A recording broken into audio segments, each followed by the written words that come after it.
In other news, now for nearly 2 years, schools have been using rotational and online learning due to COVID-19.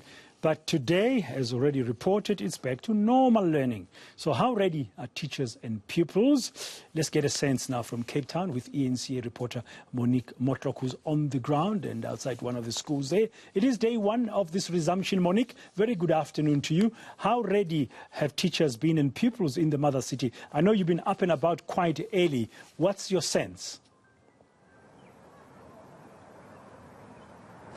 Well, from what I've heard, parents are mainly eager to get their children back at school from Monday to Friday, back into a normal routine.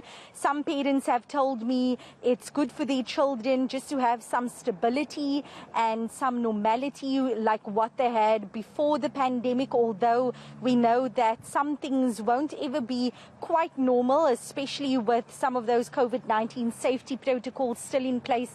The screening we saw at school still taking place, although it was taking a bit longer than normal due to the influx of pupils, seeing as how it was a full complement of pupils back at schools. Some other parents have raised concerns about the fact that because that social distancing in classes it's no longer the 1.5 meter distancing. They were worried about if there's going to be enough space between children, if there's going to be enough ventilation in classrooms. We've heard from the Western Cape Education MEC Debbie Schaefer that it will be up to the schools, up to the educators in those classrooms to ensure that windows are open, that doors are open, just to ensure that there's a constant flow of air in these classrooms, especially in poorer communities where overcrowding might be an issue.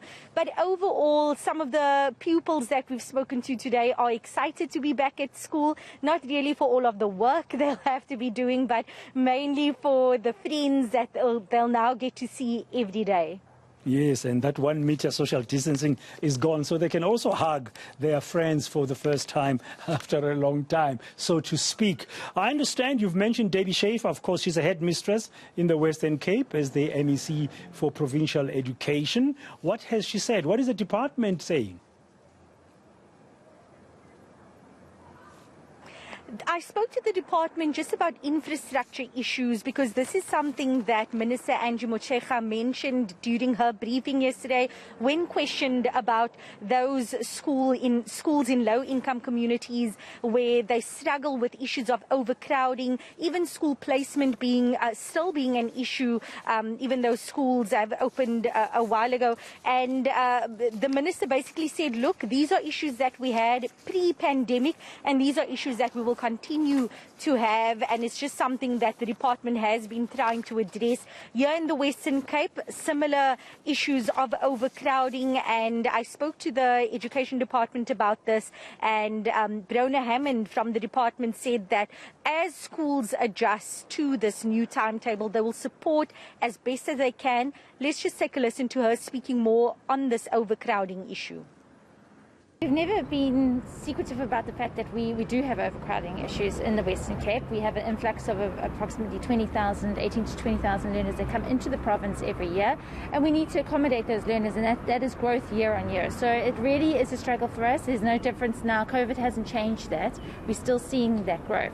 So we are realistic about the fact that there are schools that will have overcrowded classrooms, and of course we are going to address that as best we can and support those schools as best we can. We are looking at providing schools with additional funding to procure additional mobiles. That is something that we are planning right now. So we need to see how schools have settled into this new timetabling, our old timetabling, but new in so many respects, given that it's been 2 years plus minus. So we are looking at how we can support those schools best we can in future. Okay, that comment there from the Western Cape Provincial Education Department, ending that report and update from Monique Mortlock about day one of back to school, sort of no longer rotational, full attendance from today.